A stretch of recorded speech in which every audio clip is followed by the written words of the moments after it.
Supreme court ने नुपुर शर्मा की गिरफ्तारी पर फिलहाल रोक लगाई। 10 अगस्त को होगी सुनवाई। सुप्रीम कोर्ट सभी केस ट्रांसफर करने पर विचार कर सकता है। नुपुर शर्मा के खिलाफ कई राज्यों में केस दर्ज हैं। नुपुर की मांग है कि सभी केस दिल्ली में ही ट्रांसफर किए जाएं। जान का खतरा बताया। बिहार के फुलवारी शरीफ टेरर मॉड्यूल में नया खुलासा हुआ है। पकड़े गए संदिग्ध आतंकी अतहर परवेज के फोन से नुपुर शर्मा का फोन नंबर और पता बरामद हुआ। पुलिस को शक है कि जानबूझकर नुपुर का पता सोशल मीडिया पर फैलाया गया। राजस्थान में बीजेपी सांसद किरोड़ी लाल मीणा को जान से मारने की धमकी वाली चिट्ठी मिली। सांसद का दावा, उदयपुर में कन्हैया के परिवार की मदद करने की वजह से ये धमकी दी गई है। उदयपुर में कन्हैया लाल की हत्या नुपुर शर्मा के विवादित बयान मामले में हुई थी। और उनके परिवार से मिला था। उनकी माली हालत देखते मैंने मेरे 1 महीने की तनख्वाह की उनको घोषणा की थी, दे भी दी। हमारे भी हालात वही कर दिए जाएंगे जो कन्हैया लाल के हुए थे। बिहार के सीतामढ़ी में एक युवक पर चाकू से हमला हुआ।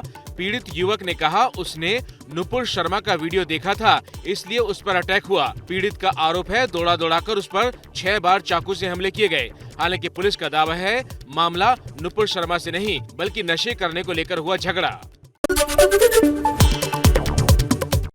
हरियाणा में अवैध खनन माफिया का आतंक। डीएसपी सुरेंद्र की डंपर से कुचलकर हत्या। डीएसपी मौके पर अवैध खनन की जांच करने पहुंचे थे। हरियाणा के नूंह में अवैध खनन की सूचना मिलने पर मौके पर पहुंची थी डीएसपी की टीम। खनन माफिया ने पत्थरों से भरे ट्रक से डीएसपी सुरेंद्र को कुचल दिया। उनकी मौके पर ही मौत हो गई। हत्या करने के बाद आरोपी मौके से फरार हो गया।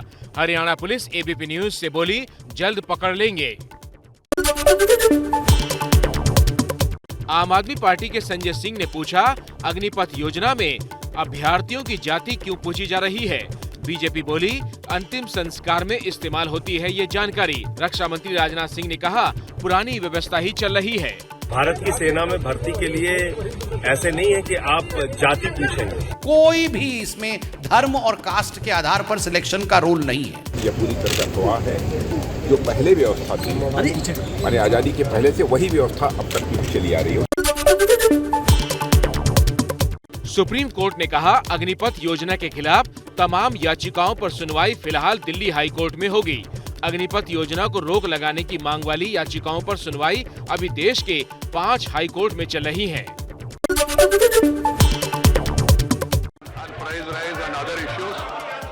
मानसून सत्र में संसद में हंगामे की बारिश जारी है। आज फिर विपक्ष ने महंगाई समेत कई मुद्दों पर मोदी सरकार के खिलाफ मोर्चा खोला। हंगामे की वजह से लोकसभा और राज्यसभा दोनों की कार्यवाही कई बार स्थगित करनी पड़ी।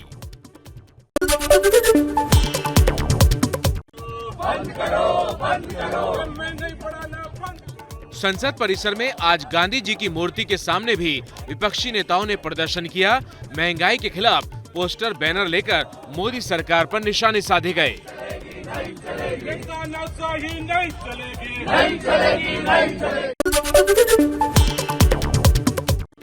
देश की मुद्रा रुपया लगातार कमजोर हो रहा है।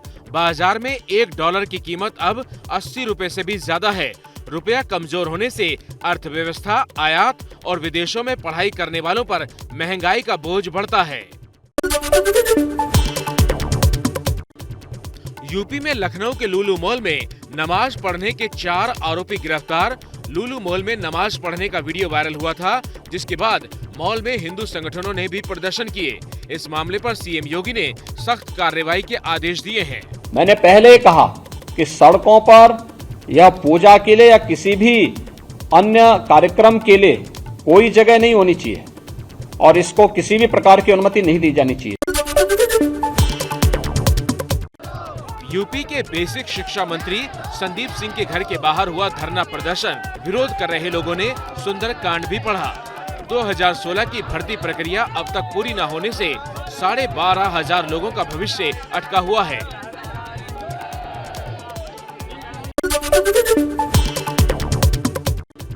जम्मू कश्मीर में सुरक्षा बलों की बड़ी कामयाबी, लश्कर के 3 आतंकी नेटवर्क का पर्दाफाश, 7 आतंकी गिरफ्तार भी हुए। सुरक्षा बलों के मुताबिक बॉर्डर पार से इन आतंकियों को निर्देश मिल रहे थे। केरल में एयरपोर्ट पर 30 किलो सोना जब्त मामले में आतंकी फंडिंग का शक है। एनआईए कर रहा है पूरे मामले की जांच। 30 किलो सोने की कीमत करीब 15 करोड़ है। महाराष्ट्र के मुख्यमंत्री एकनाथ शिंदे अब उद्धव ठाकरे से शिवसेना छीनने के मिशन पर हैं। आज एकनाथ शिंदे ने अपने समर्थक 12 सांसदों के साथ लोकसभा स्पीकर से मुलाकात की। शिवसेना पर हक की लड़ाई अब चुनाव आयोग पहुंचेगी। तमिलनाडु के कल्लाकुरुची में छात्रा की मौत का दूसरा पोस्टमार्टम होगा। आज सुप्रीम कोर्ट ने पोस्टमार्टम पर रोक लगाने से इनकार किया। कल्लाकुरुची में छात्रा की संदिग्ध मौत के बाद भीड़ ने स्कूल में आग लगा दी थी। बवाल के बाद हाई कोर्ट ने ही पोस्टमार्टम के आदेश दिए थे। चीन ने पेंगोंग झील के पास किया युद्ध अभ्यास। पेंगोंग तोसे लेक का 3/4 हिस्सा चीन के पास है। हालांकि अभ्यास के दौरान भारत की ओर से हालात पर नजर रखी गई।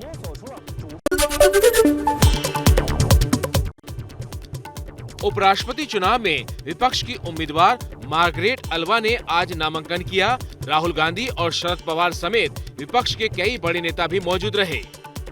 उपराष्ट्रपति चुनाव के लिए एनडीए ने बंगाल के राज्यपाल जगदीप धनखड़ को उम्मीदवार बनाया है।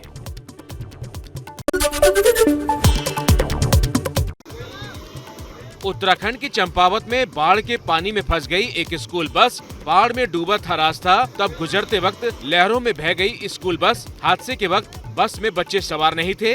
बस स्कूल से बच्चों को लेने जा रही थी। हादसे के बाद क्रेन की मदद से बस को निकाला गया।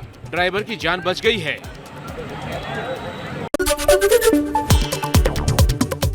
हिमाचल के किन्नौर में बादल फटने से सैलाब आया। यहाँ शालकाहार गांव में हुई बर्बादी, कई घर टूट गए, लोगों की जान भी बाल बाल बची। मौसम विभाग के मुताबिक तिब्बत के पास इस गांव में कम बारिश होती है, ढलान वाला इलाका है, लेकिन अब थोड़ी सी बारिश होने की वजह से भी आफत आ रही है। महाराष्ट्र के चंद्रपुर में बारिश रुकी, लेकिन नहीं उतर रहा है बाढ़ का पानी। यहाँ रिहायशी इलाकों में एक एक मंजिल तक पानी भरा है। बचाव दस्ता नाव पर घर घर जाकर लोगों को मदद पहुँचा रहा है। गुजरात में उकाई डैम में पानी का प्रेशर बढ़ने की वजह से बांध के कुछ गेट खोलकर पानी निकाला गया। तापी नदी पर बना है ये बांध। गुजरात में पिछले कुछ दिन तेज बारिश के बाद बांधों में पानी का लेवल बढ़ गया है।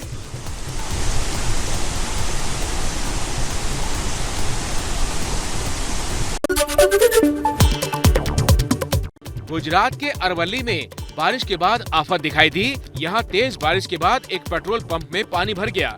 बारिश रुक गई, लेकिन पानी भरा हुआ है। सड़कें भी पानी में गुम हैं। महाराष्ट्र के वर्धा में अब भी नदी नाले उफान पर हैं। वर्धा में रेस्क्यू ऑपरेशन की तस्वीरें सामने आई। एनडीआरएफ और एसडीआरएफ की टीमें चला रही हैं ऑपरेशन।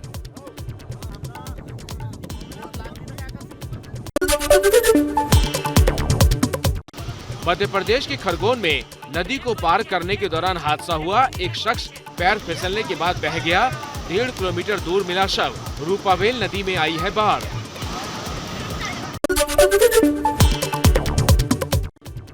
नहीं रहे आवाज के जादूगर भूपिंदर सिंह। 82 साल की उम्र में हुआ निधन। नम आंखों के साथ फैंस ने दी विदाई। को मुकम्मल जहां नहीं मिलता।